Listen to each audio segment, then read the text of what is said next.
नमस्कार। मैं Shashi Prabha Saraswat, associate professor Hindi, Shri Kalyan राजकीय कन्या महाविद्यालय सीकर। प्रिय विद्यार्थियों, अध्ययन की इस अनवरत कड़ी को जारी रखते हुए हम आगे बढ़ते हैं। डॉक्टर रांगी राघव की कहानी गदल पर चर्चा कर रहे थे। आज हम करने जा रहे हैं गदल कहानी की नायिका की चारित्रिक विशेषताएं। ऐतिहासिक और सामाजिक उपन्यास रांगी राघव की महत्वपूर्ण उपलब्धियां हैं। वे आदिम जातियों, जनजातियों एवं निर्बल वर्गों को की संपूर्ण सामाजिक व्यवस्था के मार्मिक चितेरे रहे हैं। वे अकेले ऐसे साहित्यकार हैं जिन्होंने 36 वर्ष की उम्र में ही विविध विविधाओं पर प्रशंसित कृतियों का सृजन किया।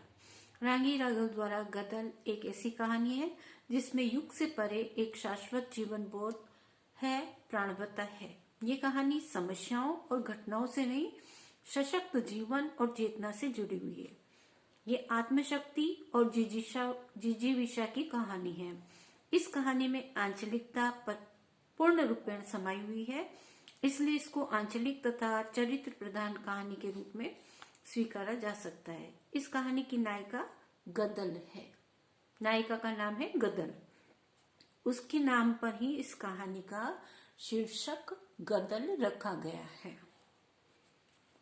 गदल एक जीवंत कहानी है, परंतु कथात्मक विन्यास में वह ब्रिटिश युग के गुर्जरों की एक वर्ग की गाथा है। गदल स्त्री पुरुष और पारिवारिक संबंधों की कहानी है, जिसकी नायिका गदल है। गदल गुन्ना की पत्नी थी। गुन्ना गुर्जर की मृत्यु 55 साल की उम्र में ही हो गई और गदल विधवा हो गई। उस समय उसका बड़ा बेटा निहाल 30 वर्ष का था और छोटा नारायण 22 वर्ष का। 2 बेटियों का विवाह हो चुका है और घर में पोते पोतियों की चहल पहल भी थी। ऐसे परिवार में डोडी, जो गदल का देवर था, वो भी रहता है।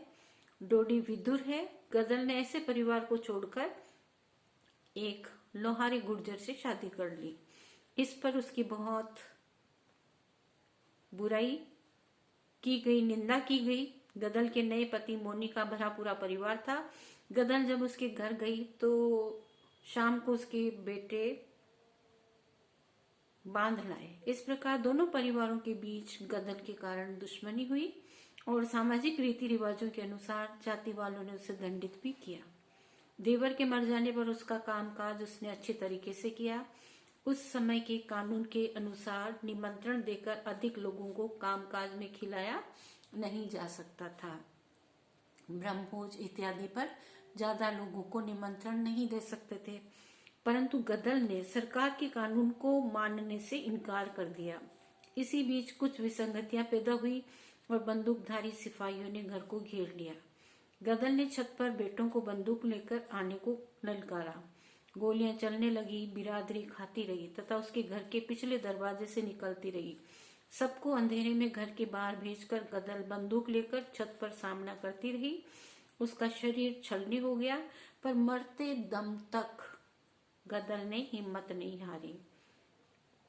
इस प्रकार गदल की चरित्र की अनेक विशेषताओं से पूरी ये कहानी गदल कहानी है।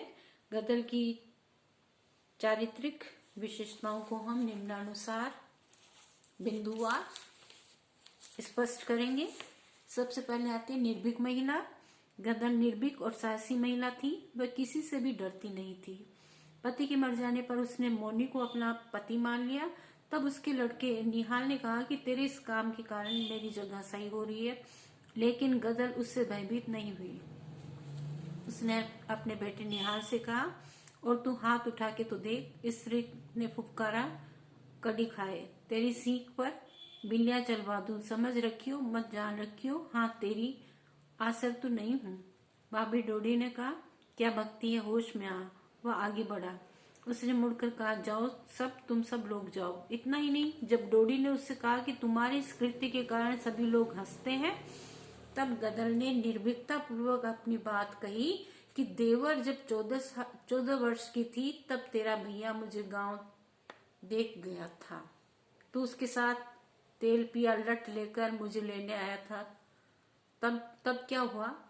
मैं आई थी कि नहीं? तू सोचता होगा कि गदल की उम्र गई, अब उसे खसम की क्या जरूरत। इस प्रकार गदल स्पष्ट और साहसी नारी है। जब उसका देवर मर गया तब वह उसका कामकाज करने के लिए अपने नए पति का घर छोड़कर अपने पुराने घर पुनः आ गई। इस प्रकार उसके नए पति ने ऐतराज किया, लेकिन गदल ने उसकी एक भी न सुनी और उसने बिना डरे हुए अपने नए पति से कहा, क्यों, तू रोकेगा? अरे मेरे खास पेट की जाए मुझे न रोक पाए और तू मुझे रोकने वाला है कौन? इतना बोल तो भी लिया, तू जो होता मेरे उस घर में तो जीप कटवा लेती तेरी। गदल ने अपने देवर के मरने पर उसका कामकाज बहुत अच्छे तरीके से किया। उसने बिरादरी वालों को निमंत्रण दिया। उस समय के कानून के अनुसार 25 से अधिक आदमियों को भोजन नहीं करवाया जा सकता था, परंतु उसने खाने वालों की पंगत पर पंगत अपने यहाँ लगवा दी। उसके नए पति मोनी ने जब इस बात की शिकायत पुलिस को कर दी थी, तब दरोगा पुलिस सहित उसके यहाँ आया। वह इस बात से किंचित मात्र भी घबराई नहीं और छत पर चढ़कर पुलिस से मुठभेड़ करने लगी। दूसरी तरफ बिरादरी वाले पूर्व की तरह भोजन करते हुए पीछे के दरवाजे से निकलते रहे। गदर ने पुलिस से हार नहीं मानी और अंत में उसका शरीर पुलिस की गोलियों से छलनी हो गया, लेकिन वह पुलिस से डरी नहीं। इस बात से स्पष्ट होता है कि गदर एक निर्भीक और साहसी महिला थी। स्पष्ट वक्ता। गदर अन्य नारियों की तरह संकोचित स्वभाव की नहीं थी, वह स्पष्ट वक्ता थी। सत्य कहने में वह थोड़ा सा भी हिचकिचाती नहीं थी और न दूसरों को खरी खोटी सुनाने में पीछे रहती थी। यहाँ तक कि उसने अपने परिवार वालों को भी खरी खोटी सुनाई, पुलिस वालों को भी खरी खोटी सुनाने में पीछे नहीं रही।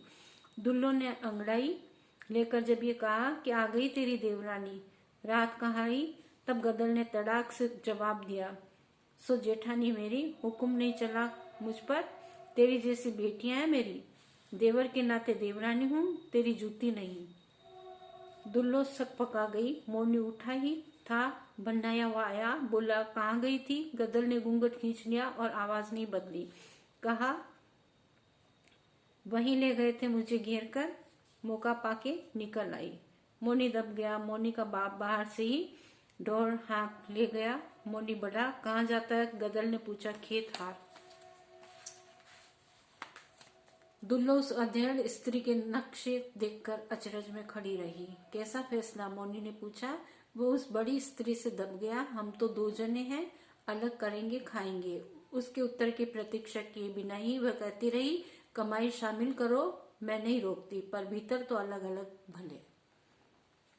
स्वाभिमानी नारी। गदर एक स्वाभिमानी स्त्री थी। उसने अपने जीवन में कोई भी ऐसा कार्य नहीं किया जिसके कारण उसका स्वाभिमान गिरा हो। वह अपने पति के मर जाने के बाद देवर का सहारा लेना चाहती थी, लेकिन देवर ने उसने अपनी पत्नी बनाने से मना कर दिया। तब उसने इस बात को अपना अपमान समझा और उसका स्वाभिमान जाग उठा। उसने अपने इस अपमान का बदला लेने के लिए ही अपनी जाति के ही मोनी को अपना पति बना लिया। इसके साथ ही जब पटेल ने उससे इस बात को लेकर ये कहा कि तूने बेटा बेटी की उम्र नहीं देखी बहू, तब उसने स्वाभिमान पूर्वक पटेल को उत्तर दिया, उम्र देखती की इज्जत। ये कहो, मैंने कोई बिरादरी के नेम के बाहर तो अपना संबंध नहीं जोड़ा। फिर भी यदि तुम कुछ कहना चाहते हो तो मैं उसका जवाब पंचायत में दूंगी।